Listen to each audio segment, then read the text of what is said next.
Ladies and gentlemen, if you are here, you are more likely than not a Scorpio rising. You know a Scorpio rising. Your mom is a Scorpio rising, like my mom, who is actually a Scorpio sun. But I am a Scorpio rising. Subscribe. That's important. This is my main job. It really does me such a justice. You're going to be getting astrology content here, relationship content about traumas, which Scorpios are really like masterful at, navigating trauma, understanding the deep recesses of their mind. And if you have a part of fortune in Scorpio, well, like I have as well, your job is pretty much to teach others how to transform that dark into the light, that darkness, those traumas, those pains, into the light. And it's the entire archetype of the Scorpio. It is to really check in with the deepest, most intense recesses of their brain, check in with those resources, check in with their pain, that they carry the grief on their heart, and recognize that their duty is to transform darkness into light. All right. And the thing about a Scorpio rising or Scorpio archetype is that in order to do that, if you're following astrology and what the Scorpio is all about, they need to let go, which is also, if you're Scorpio rising or you know Scorpio, it's one of the more tougher things for them to do is to let go, is to surrender the control, surrender the domain over other people, over their home, and who they may share that resource with. Because Scorpios are always going to find themselves, as much as they don't want to, they're always going to have to find themselves sharing, okay? The ascendants that lie in Scorpio always find themselves having to share certain resources, always find themselves having to basically be intimate with some people or other resources or things in their life that even if they don't want to. So the reason that this happens is because control is such a big thing in a Scorpio's life, and they may not always fully admit that because they do operate from the shadows. All right, I'm a Scorpio rising up. We operate from the shadows. They may not always speak up out loud, but they will speak very clearly when they do. We're pretty much very precise with our words and the things that we choose to say. Scorpio risings really don't play around, especially with the space of feelings. All right. Their feelings are super duper intense. It is a water sign in the zodiac, and all the water signs are responsible for the emotions. So the ascendant being in Scorpio, the rising in Scorpio is definitely going to count as well for making sure you don't ignore your feelings if you're a Scorpio rising, or if you know a Scorpio rising. Don't be confused that their poker face shows basically nothing, right?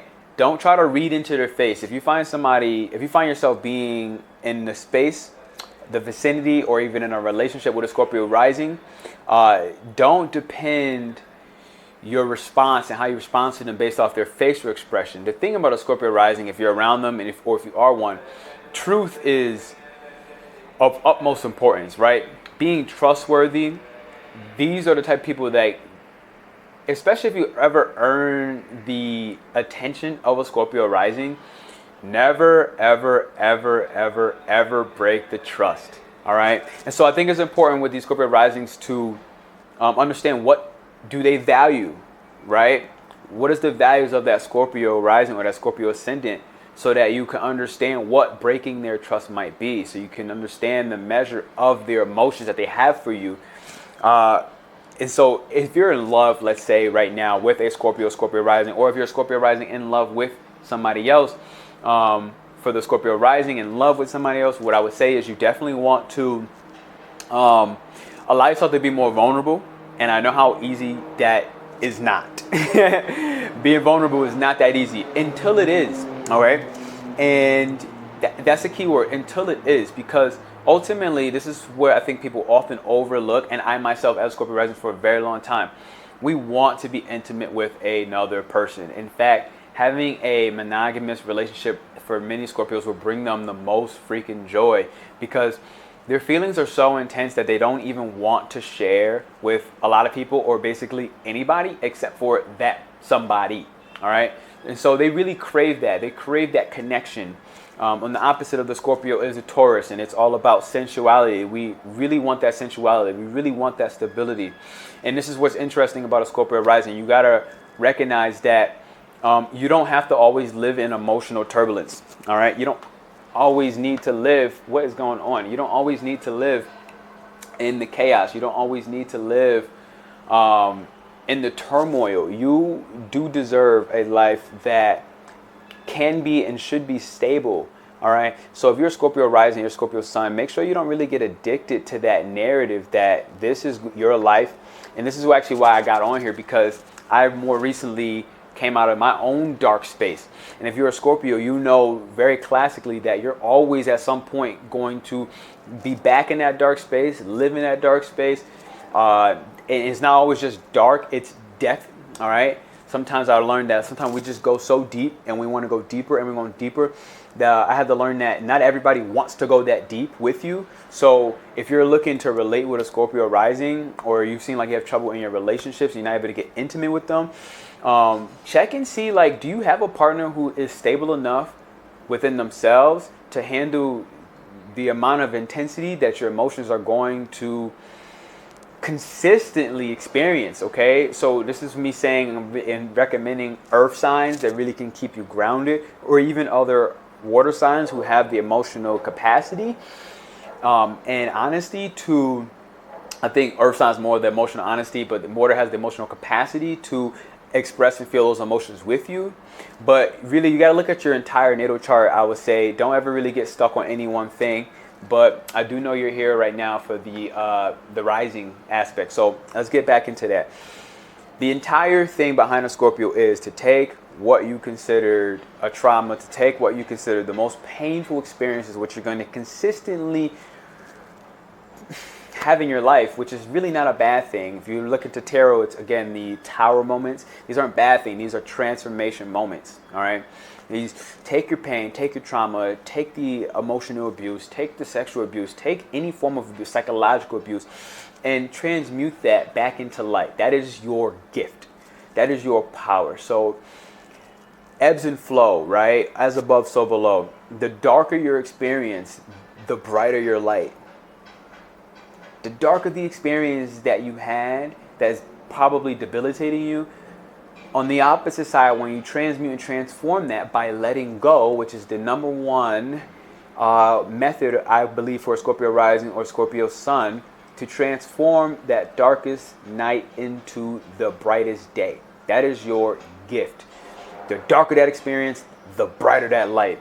This is the magic. This is the phoenix. This is why Scorpio represents part of the phoenix. It's rebirth, literally. I recently saw a beetle in my window. I've been seeing bees in my window, and the beetle is one of the things that represents rebirth. So recognize that as the ashes come falling down and your world breaks apart and your reality is destroyed and your illusions are just pretty much no longer necessary, this is the moment for the Scorpio rising to let go. Again, one of the more difficult things for them to do, because they have the ability to just latch on and claw their way into stuff. It's what makes them so determined. It's what makes them so focused with their perception and really precise, like a bow and arrow. They hit their target. But recognize when your target was hit and when it ceases to matter. It ceases to belong in your life. Because with the Scorpio rising, what they struggle to see is that the grass really is greener on the other side, as the cliche goes, but it really is greener on the other side. You just don't get to see how beautiful that white light is on the other side until you let go of those painful, traumatic moments and recognize that it had its purpose, it had its day. And to recognize when that day has passed. This is one of the most important pieces if you are a Scorpio rising and you're looking at the Scorpio archetype in astrology, or you're looking at the ascendant, which is the rising. This is the most important piece to understand. The phoenix. All right. If you have any questions on the Scorpio rising, I actually want to do more videos on this. So right here, I'm going to keep this at that notch. I actually want to ask you again to subscribe. Again, this is my livelihood. This is where I creatively express myself, especially even as a Scorpio rising, which is like to be doing this publicly when we love to stay in the shadows, which is a very Scorpio-esque type thing in astrology, like doing things from the shadow, doing things from behind closed doors. Coming on YouTube is really like such a joy. And I'm excited to have that be a joy because, again, I get to transform those painful, traumatic moments in my life that I would like to share. If you let me know in the comments, if you want to have that shared, then do so. Drop a black heart because why not? You're a Scorpio rising. You love the black heart. And you also know that it's not some bad, negative thing. And that's the last thing I should want to say briefly about the Scorpio rising is like, I know a lot of people think that you're this super duper dark creature, but don't ever forget that you are literally the epitome of light. And it is only because you have touched those depths of intensity in your own mind, understanding your own hidden motives and subconscious programmings that you are able to help other people with their hidden motives, with their subconscious programming, with their depth, which isn't always just darkness, but their depth in who they are and who they're becoming, and really understanding them at a level where, you know, psychology is one of the domains that Scorpio runs. We run that domain of psychology. We really enjoy researching and understanding why the mind does what the mind does. If you're a Scorpio rising, you really do resonate with that. And recognize that it's your superpower. So as you dive fully into your natal chart, you start seeing where can you research and dive into it. For me, I've learned more about, oh snap, it is actually in the space of romance and how to get people to have more fun and how to get people to creatively express themselves and to get out of that age, that era, that moment of just feeling like everything around you is just chaotic and crashing. And just remember that you can go and rise above the trauma. You can rise above the emotional turmoil and recognize that stability is also deserved for you. The opposite of that Scorpio is the Taurus. So you have that inside of your blood. You have that inside of your DNA, inside of your spiritual knowing. You know that stability is something you crave, and you can have that. And that's what I really wanted to say as one of the big pieces. But in order to do so, let go of what no longer is serving you. All right. Subscribe to my channel. Thank you. This is PernellBobby checking in. I love you. And wow, you rock. Drop the black heart in the comments. See you soon.